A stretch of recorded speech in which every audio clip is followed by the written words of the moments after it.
everybody. Today on Cone on the Road, we're talking about traffic. Not really. We're actually talking about anxiety, which is something pretty darn close to traffic. In reality, I'm just coming up with this analogy in my mind. Anxiety is a lot like traffic.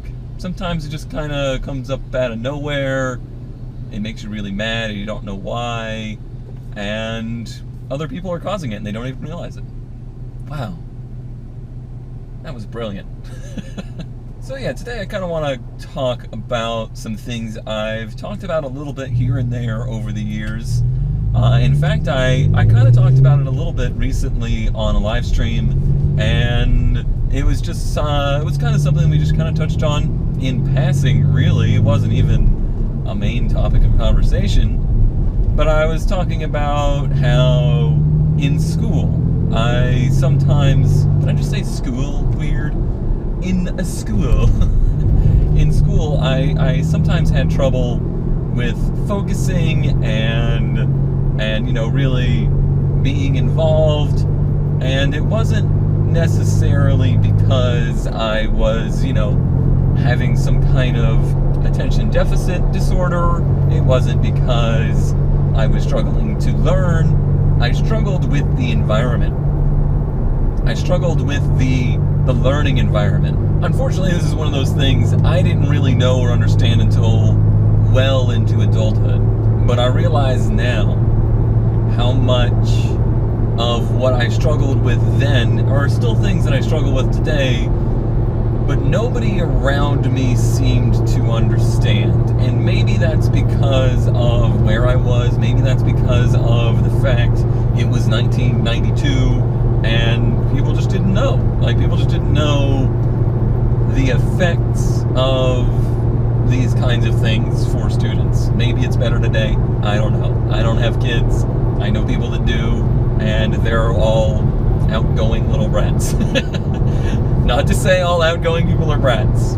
Let's make that clear. But for me, whenever the class was acting up, whenever there was issues to do with behavior in class, that pretty much was the end of me learning that day. Because I was so worried and preoccupied about my behavior and the behavior of those around me that was the only thing that dominated my mind. It created for me a lot of anxiety. At the time, I didn't know what this meant. I didn't know that not everybody around me felt that way. I didn't realize that the kids around me didn't care that they were, you know, causing a problem for others in the classroom. That those thoughts never really crossed my mind.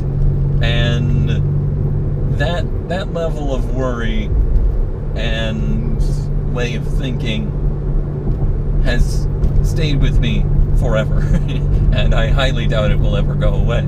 As we learn about these things, we find out there are, you know, anxiety disorders, there are social disorders, there is depression, there are actual, you know, mental conditions that are diagnosed and have cause and effects and symptoms and cures and sometimes not cures.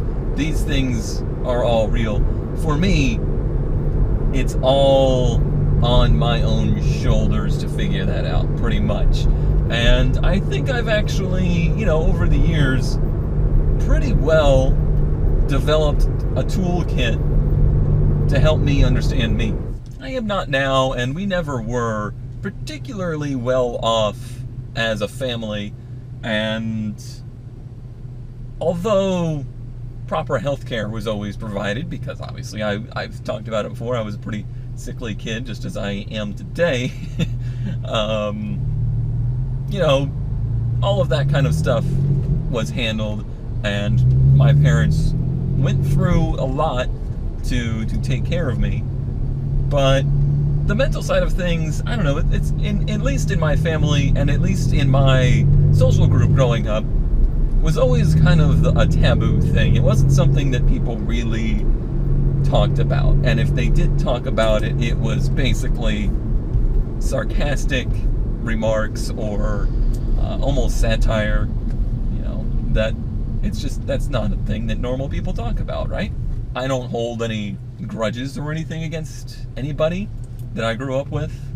That's certainly never been a prerogative for me. It's a Volvo 240 station wagon.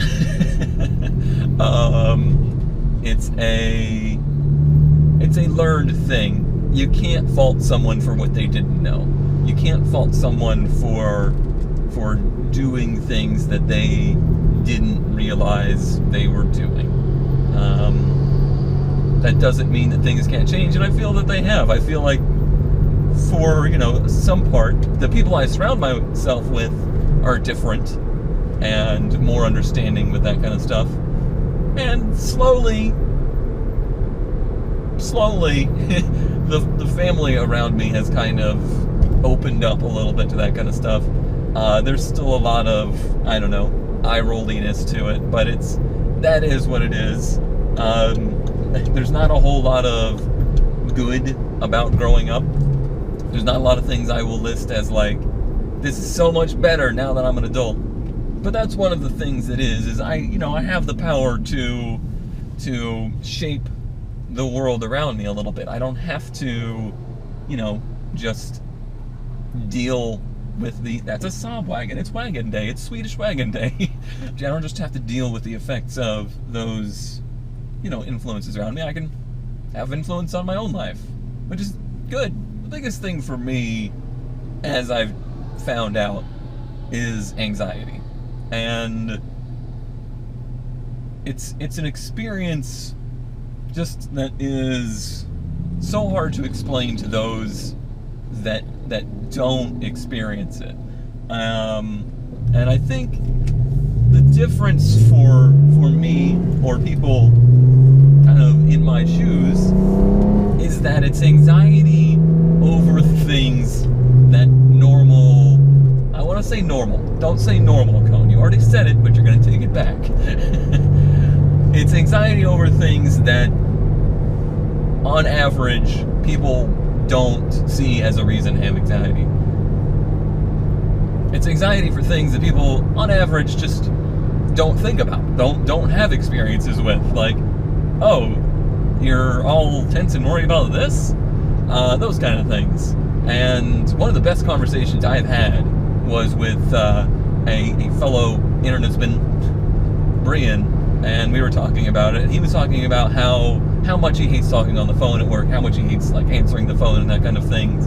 And that's a super common one, right? Like people are pretty darn familiar with having anxiety over, conversations on the phone and things like that. And it wasn't until that conversation that it really hit him when I said, that feeling you get with a cell phone, or, picking up the phone, imagine that all the time for no reason or bizarre reasons. Imagine that when the cashier asks you plastic or paper. Imagine that when you have to unexpectedly sign for a package. This is the kind of stuff that I don't want to say I deal with, but this is the kind of stuff that, it just happens for me. And like I said, I just kind of thought that was normal. And I don't mean like anxiety of like, oh, this makes me uncomfortable. I mean anxiety of it causes a physical response. It causes me to feel uncomfortable to a point of which my brain starts to go into like a shutdown sequence, and I can no longer focus on anything going on around me. I don't know, people have described it better than I can, but really it's that tipping point feeling. It's you're standing on a ledge and you're just uncomfortably precarious in that situation. You know that feeling in your body. Everybody, I think, experiences that feeling. That kind of mental response to things that probably don't necessitate that kind of response, or aren't actual physical dangers. It's something, like I said, I've dealt with since forever, as far as I know. It's always been an issue for me, and like I said, it was a major issue in school. I've talked about how I struggled with like reading comprehension and things like that in school, and it really occurs to me, well, not now, but it occurred to me later on that it wasn't a reading comprehension issue I was really having, because the way I was trying to be taught was putting me in a situation that was uncomfortable. So it would push me into a place where I couldn't focus, I couldn't figure out what was going on, because my brain was going, I'm in danger! Things are terribly wrong! That's where my brain was. So you can't learn like that. And unfortunately, I don't think anybody ever really figured that out about me. Ever. I don't think that was known about me. I don't think anyone really tried to adapt a teaching style for me that fit like that. Some teachers were better than others, and some classmates were better than others, and I don't know. I made it through. You know, I graduated. I did the schooling experience. It never really became something that I put a lot of mental thought into until college. Because college is so much different.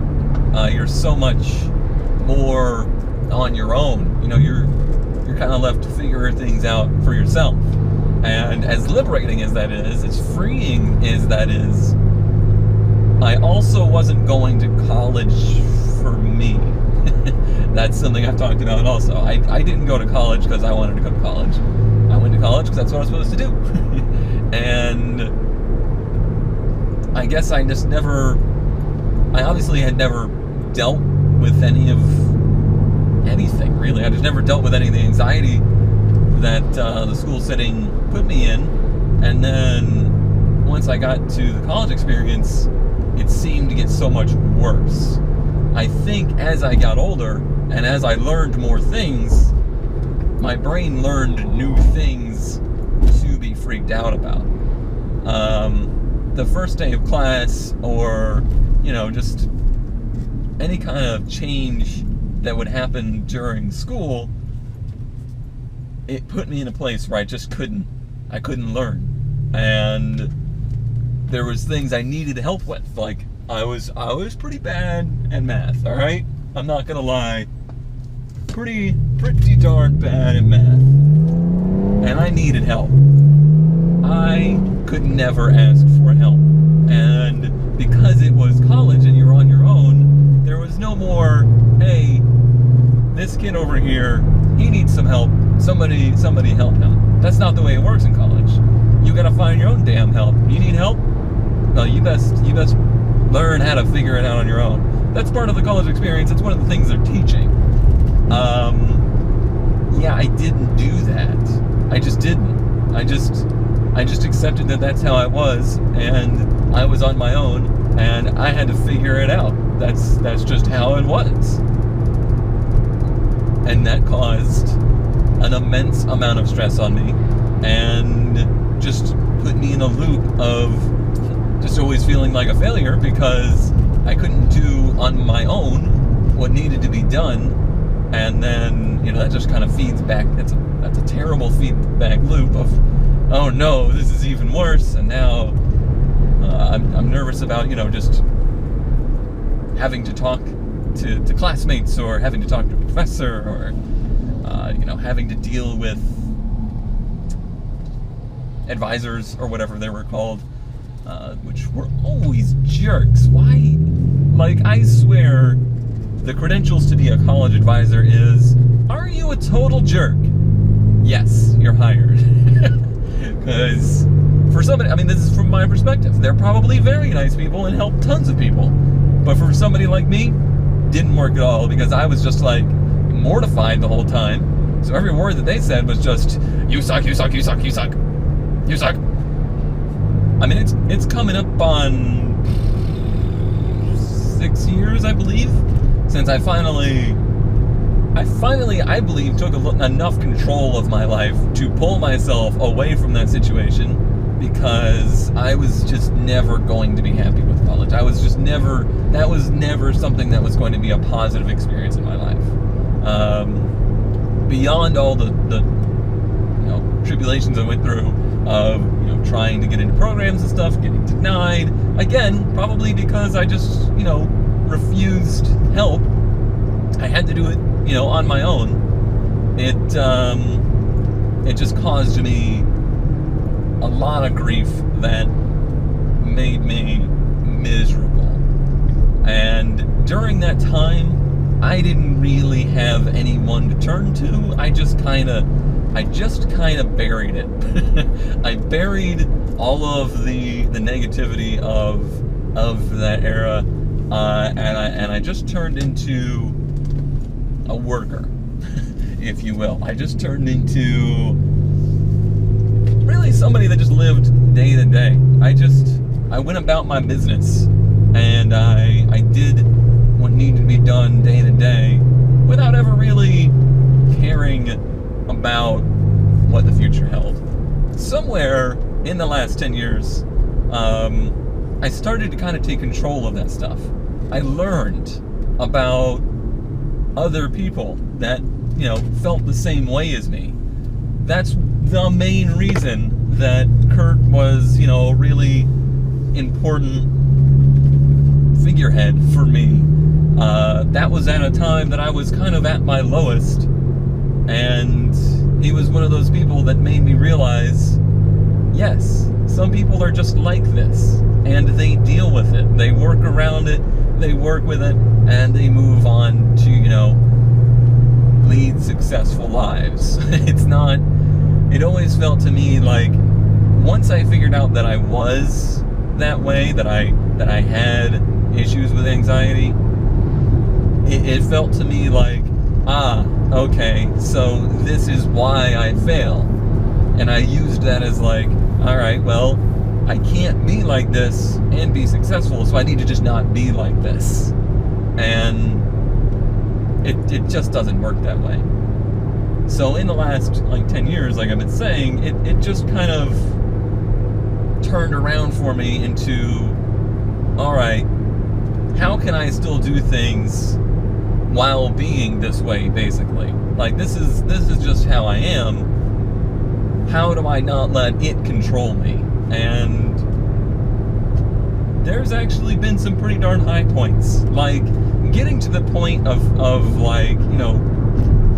helping with the Minecraft Marathon. Going there and being on that kind of stuff. These are things I couldn't do. Like, that would be...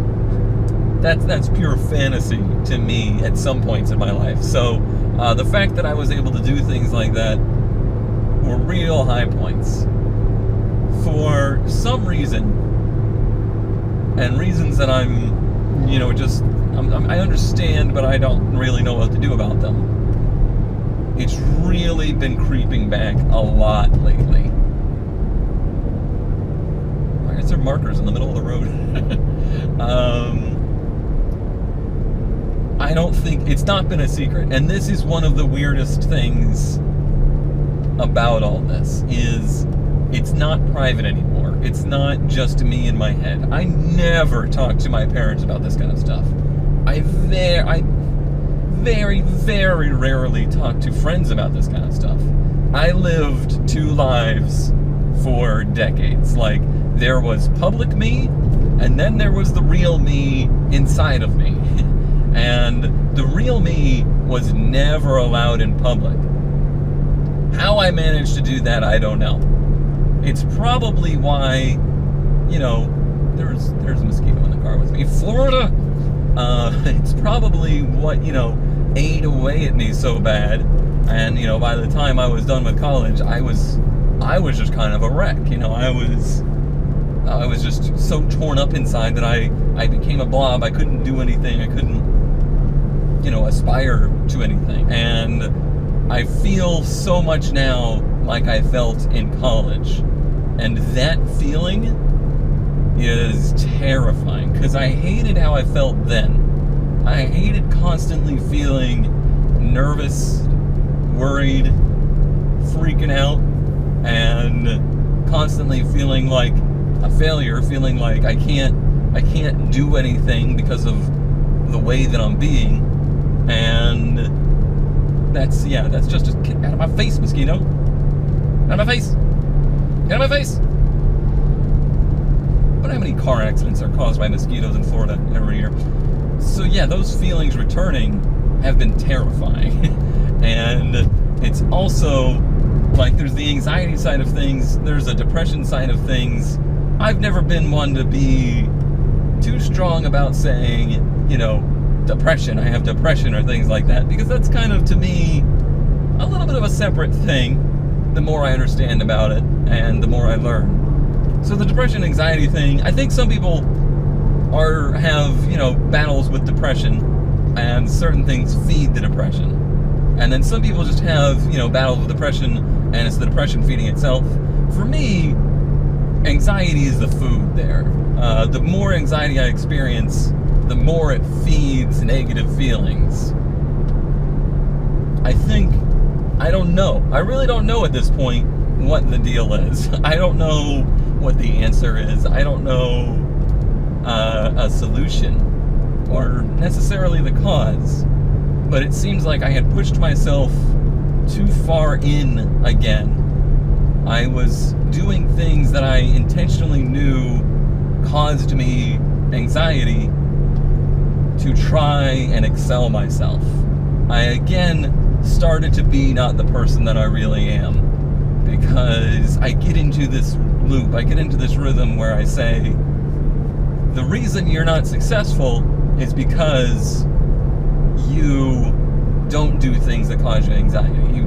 You're not doing the things normal people do. And that's where I think I get stuck in that bad place. And I really believe that that's where I'm at now. So you add into there the health issues I've been having recently. That's not helped the situation at all. That's a whole other layer of anxiety on top of everything. And then me constantly trying to push myself, you know, push my boundaries out. Hey, you know, you really need to be doing more group content. You need to be talking to more people. You need to be, you know, you need to be like a normal Let's Player, a normal streamer. This is what the normal people do. And I don't even know how I let myself be that way. I don't know what even convinced me to do that. But I really do think it just kept adding the pressure back in. So now I'm kind of at a point where I've been pulling back quite a bit. I'm just kind of at a point where I'm trying to focus a little bit more on self-preservation, and the main thing is just trying to let me be me. I can't change who I am. I can't change the way that I feel. I can change the fact that my car is low on fuel, but I can't change the fact that I, you know, get anxiety in certain situations. That's just who I am, and that's how it's gonna be. But it's hard. It's very difficult in this business, inside joke, to be that way, because I make friends, I make peers, I have co-workers, I have friends who do the same thing as me, people that want to help, people that want to be part of my content. They want to help me. They want to help me succeed. And trying to explain to them how much I appreciate their input and their help,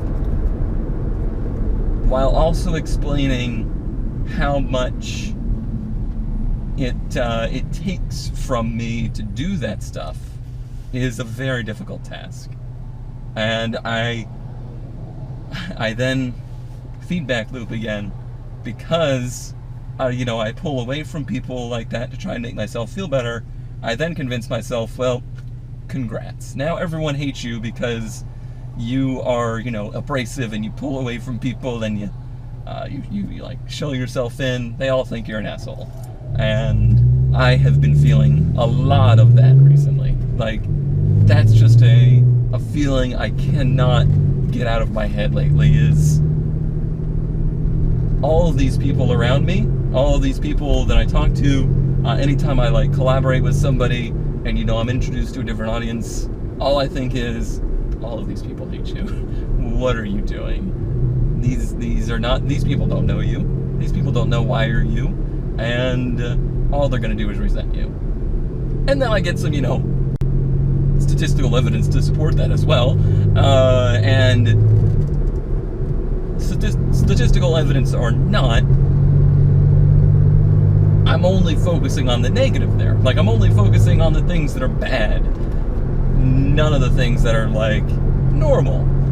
So that's uncomfortable and has a significant negative effect on me and those around me. It makes those around me, more uncomfortable. And that's pretty much where I'm at. It's just a constant loop of me convincing myself that it's, my psychology that is the reason that I'm not successful, and if I don't change, I'll never be successful. But then when I force myself to change, I make myself worse, and it's just a terrible loop. I think the really terrifying part of it is it's gotten to a point now where I think people see the weakness in me, and I hate to break it to you, not everybody out there wants to help you. And I'm starting to come across people that actively want to exploit my weakness to see me suffer. And those thoughts, those words right there, those are all things formulated in my head. They're probably not true. But that's what it feels like to be me. That's what it feels like to be in my head. Is that, subconsciously, I start to analyze the people around me, the things that people say, and I start to formulate, reasons for feeling the way that I feel, having the bad response to things that people say. That's definitely one of the biggest things that I've been fighting lately, is having a really negative response to things that people say that they probably didn't, actually intend it to be that way. There was no true ill intent, or if there was ill intent, it wasn't, nearly as major as my brain tried to make it out to be.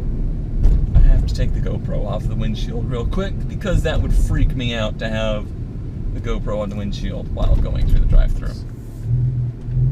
Alright, well, I don't know if I positioned that camera right or not, but here we go.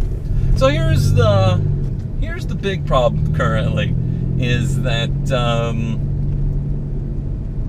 like I said, I'm not used to having these kinds of thoughts or issues in the public eye. And I think a big problem is we introduced, a pretty healthy amount of people to a community at the same time as these issues kind of started to crop up.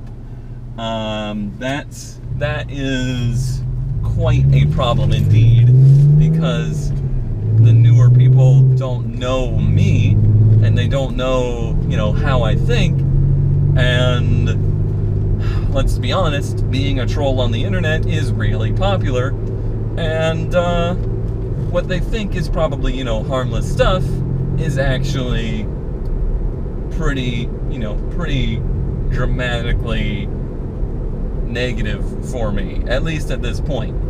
And I try not to lash out at other people for being that way, but I've noticed it. I just have zero chill. I have zero patience with people lately.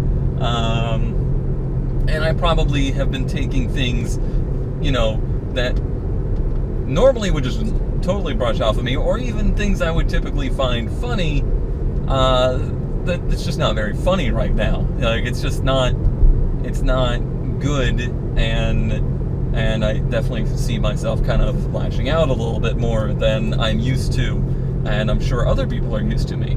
And there you go, welcome to a new thing that's in my head, making me think that people hate me, because now it's like, oh great, those people were already making fun of you, and now you're lashing out at them, and now other people see you lashing out at them, and now more people hate you. Good job, you did great. So that's where it's real difficult.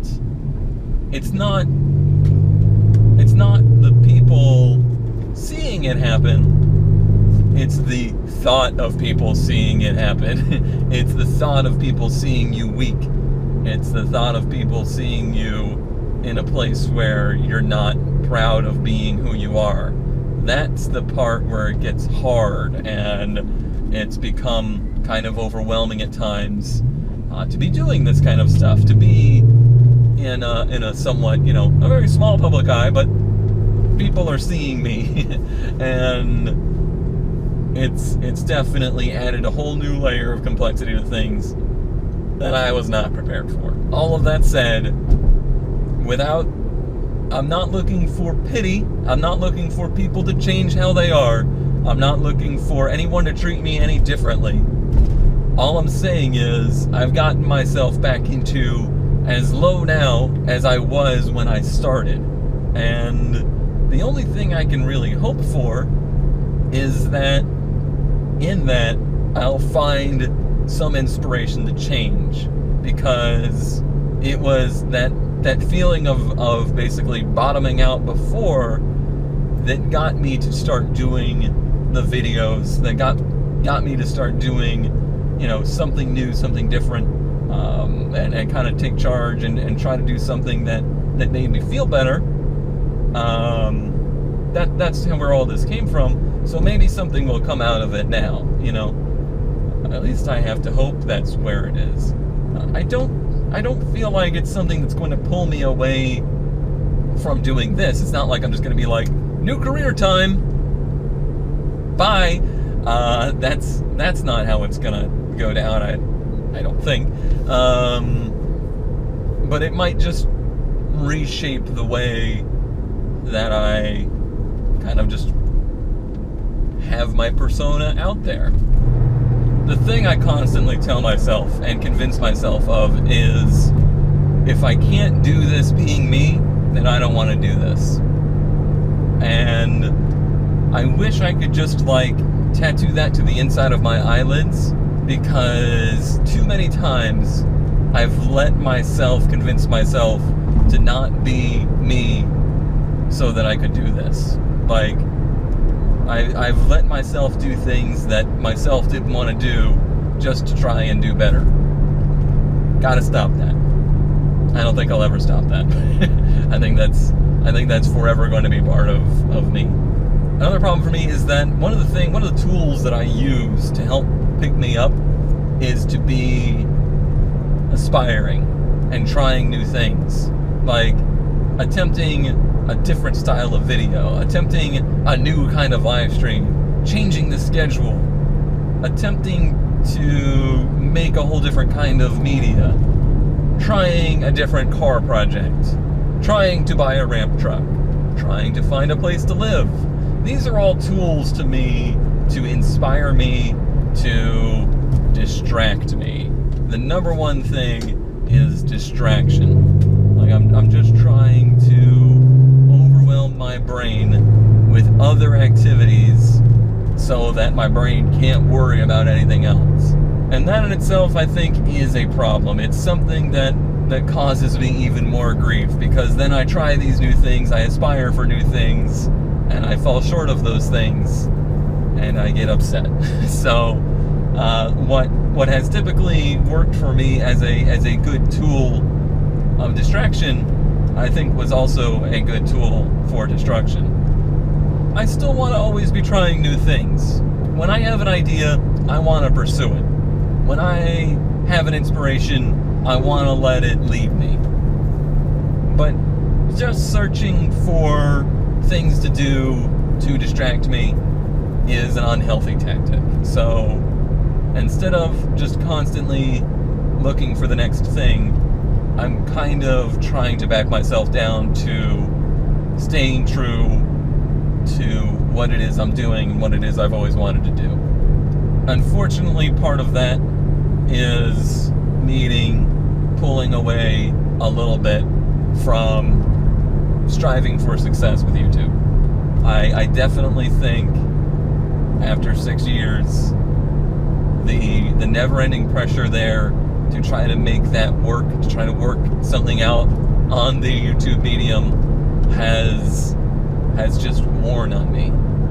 I've tried so many things. I've tried putting on so many hats to try and find somewhere where I fit in on YouTube, and just been striking out for 6 years pretty much.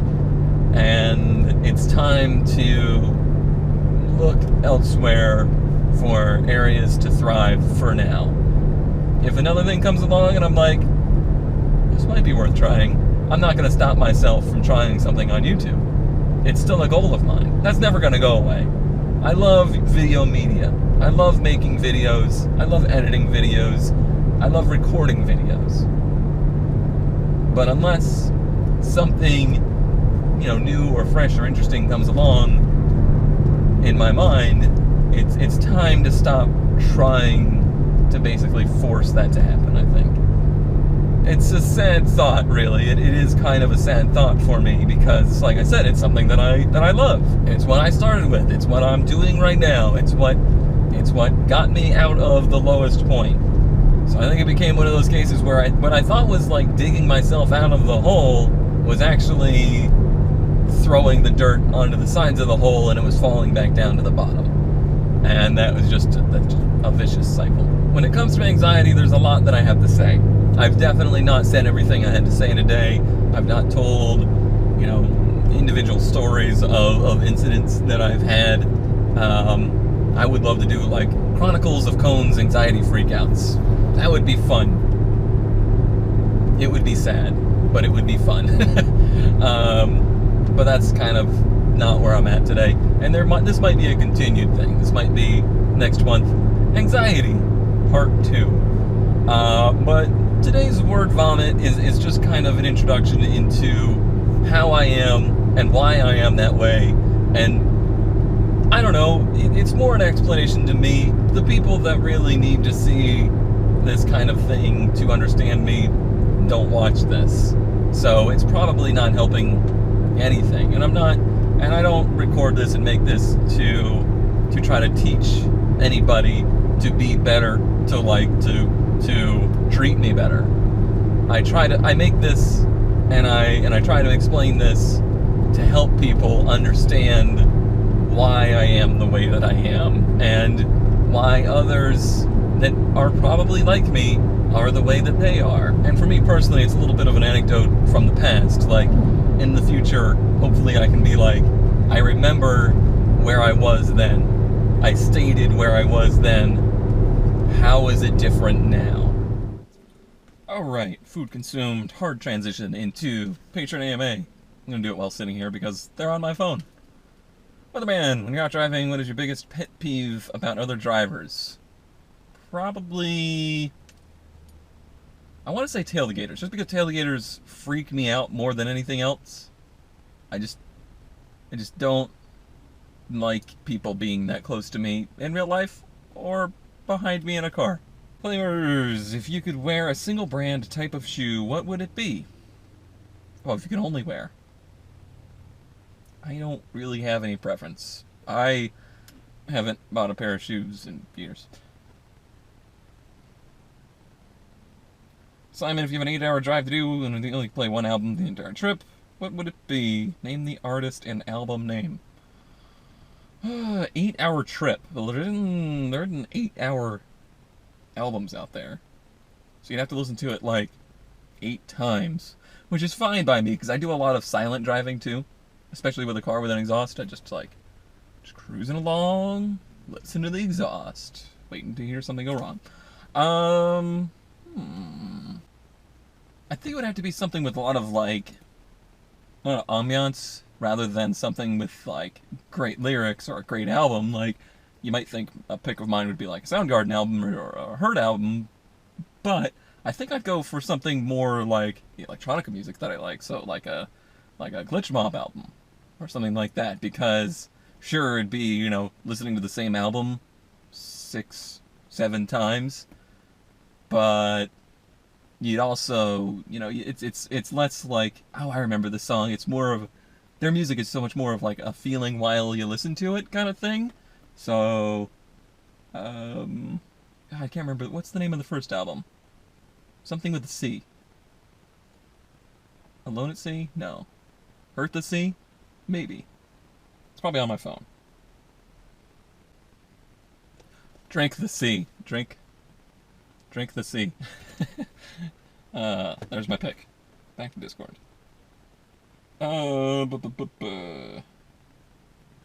Podcast. Famguy wants to know about podcast. I've not listened to a podcast since the Minecraft podcast. I don't have a commute anymore. I don't drive to school and work anymore, so I don't have the 2 hours, 3 hours, 5 hours, 6 hours, 10 hours in a car per week, so I don't have a podcast currently. I would listen to the Ranwin Park podcast. Chill. Yames, if you could pick up Florida and move it anywhere in the world, where would you move it? Probably about 3 feet down. Craig, what is the best 6-speed shift pattern? Reverse left of first or reverse right of fifth? So, right of fifth means an extra slot to the right, and left of first is an extra slot to the left. I'm gonna say neither. I'm gonna say like my car is, which is the same slot as first, but you push down and in.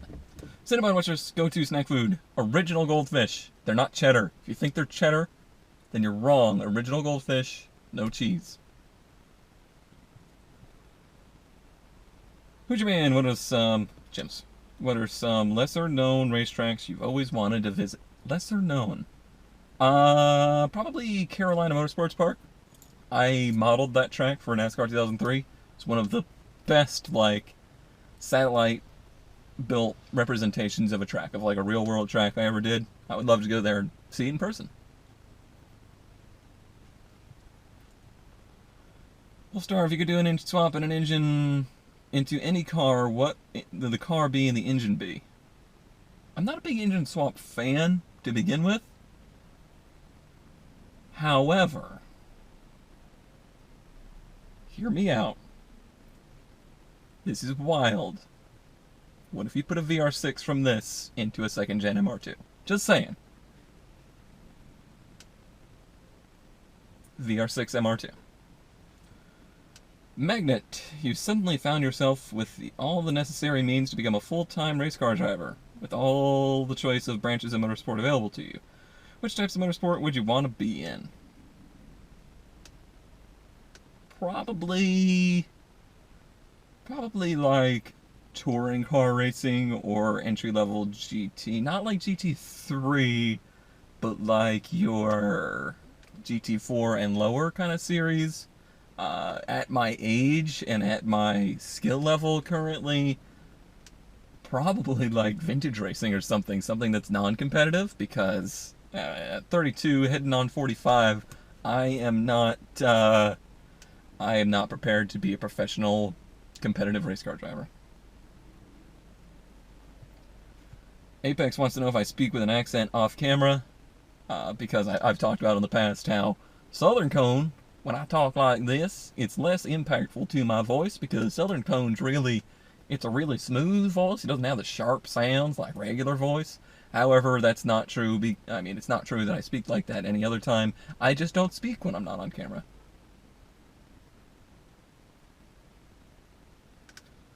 Cubic asked a math question. No. Washrusha. Sure, that's your name. What's your favorite question? I think my favorite to ask people is, what's your favorite flavor of ice cream? Because it really says a lot about a person. Looking at you, Rocky Road lovers. So weird. Powers asks if I think Bubba Wallace can replace the void left by Tony Stewart in a few years. I'm afraid not. I get where you're going with that. Like, I understand the idea of it. He doesn't have, I don't think, the career ahead of him where he'll be as poignant. He's also a lot friendlier and a lot more passionate about what people think, whereas Tony didn't really give a crap about what you thought. He cared about motorsports, he cared about racing, and he cared about doing well. Nolsons, do you know much about Boris Johnson and have any thoughts on him? But this gives me a segue. So, I kind of got upset about people bringing up a lot of politics stuff on my Discord lately. And it's not about me being that person going, no politics, I don't talk about politics, I don't care about it. It's not really that, but it's the effect of what politics discussion does to a group that makes me like, this is unnecessary. Nothing discussed in my Discord group is going to make any impact politically on the world. It's not the place for it. There's places and a time for that. But I feel like people gravitate to that subject because they know it brings out passion in people. They know that they're gonna spark a conversation. They're gonna make a conversation happen if they bring up anything to do with politics. In my opinion, bringing up politics is a scapegoat.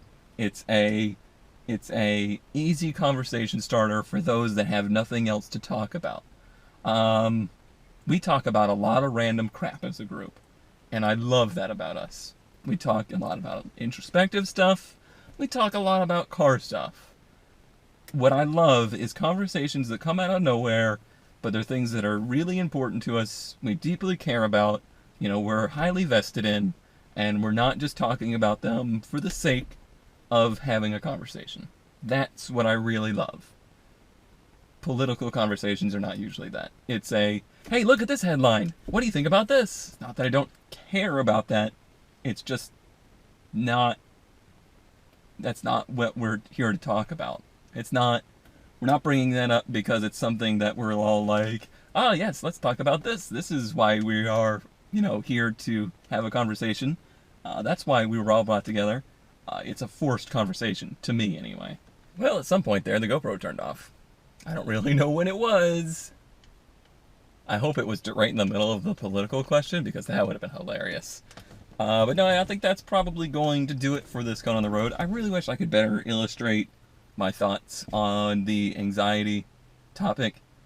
Like I said, it's something I'll probably come back to after I edit this, and I think about what I said, and I put together, what I got across. Well, here's all the things I missed, because I'm sure I did miss things. So, yeah, thanks for listening. Thanks for staying tuned in. Those patrons that are still tuned in, about to do another run of postcards for, I don't have a lot of postcard patrons, and I kind of leave that as a higher tier, but I do enjoy sending those out. I haven't sent out as many as I kind of like owe to send out. That was another one of those goals that I set for myself. I was like, I want to travel more, I want to go more places, I want to do more things, experience more things that, I can go places that are like worthy of postcardizing and sending postcards. Well, that hasn't happened and probably won't happen. So, I'm just not going to worry about it. I imagine that this is going to spark quite a bit of conversation, and again, not looking for pity, just understanding. That's all I want. I just want to be understood. That's what I've always wanted. It pains me that I went so long not even understanding myself. It pains me that I don't think a lot of people around me through my life ever understood me or understood why I was the way I was. And if they did, they certainly never told me. And I hope I can build new tools to keep moving forward and try to get happier and try to be better at just living with myself as myself and not trying to be someone else. Thank you everybody for watching. I'll see you next time.